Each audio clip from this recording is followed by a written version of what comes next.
So we're in our short video series about permission sets. But before we dive in, I want to give an overview of all the pages related to user provisioning because it's important to realize what already exists and what we already know as we dive into permission sets. So I've gone into setup and I've typed in user into the search box so I can see all the pages that have to do with provisioning. And the we're users is the one you're familiar with perhaps the most, and profiles. And you know profiles really well, and perhaps you're aware that you can set up a list view for just your company's profiles, assuming you use a naming convention. Um, and I have 5 active profiles. Hopefully, you have far fewer profiles than you have users. But one of the problems with profiles is since it's the only way to provision and it can only add, we end up with a lot of profiles that are similar with small differences because that's the only way we can do it. So, in any event, under profiles, we have an index page, and you're familiar with this. It's the only way to navigate deeper into the profile. And you're probably most familiar with the object page, but there are some other pages that we use all the time: assigned apps and Apex class access and flow access, perhaps, custom metadata, perhaps, system permissions, probably, as well as some other limitations like login hours and IP ranges and session settings and password policies. All of those things are administered on the profile page. And um,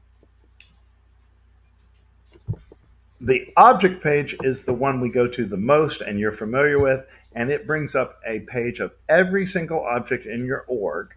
It's not very user friendly for finding, actually. So I almost always use my browser to find what I'm looking for. So here's a custom object that we have called inventory items. And if I click into that, I'm finally to the meat of provisioning object and record type and page layout defaults and access to the object in terms of CRUD, um, capability, and field permissions.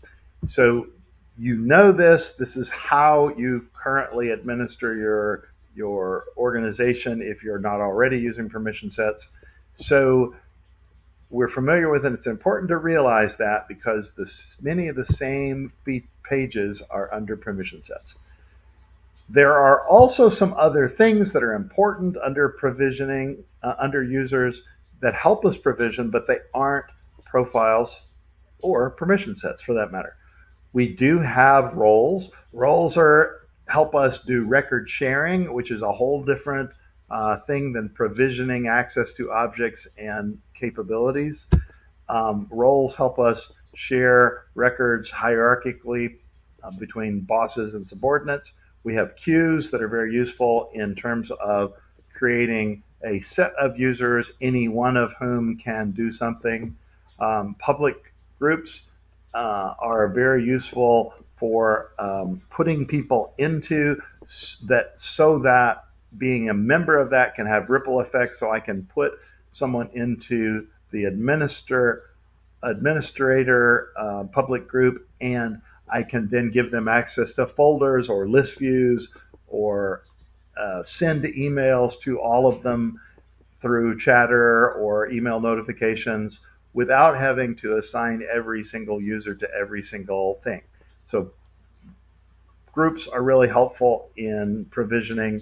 Um, it's real important to know where your user management settings are. This is the page of options for user management. And there are a lot of new fields here. All of them are toggle fields. And if you have any of these off, you should read them and make sure they should be off, because to be doing modern, efficient user management, most all of them should be on. Um, so I think that covers them all except for this one, user access policy. I am not teaching that just yet. It's a beta tool that's going to be very useful. It's been changing a lot. So I recommend that most people who are not early adopters just wait a little while before adopting it. but I think it's going to be a really wonderful tool that we're all going to be learning about soon. So those are kind of the pages that we have. So in the next video, we'll dig into permission set pages. Thanks.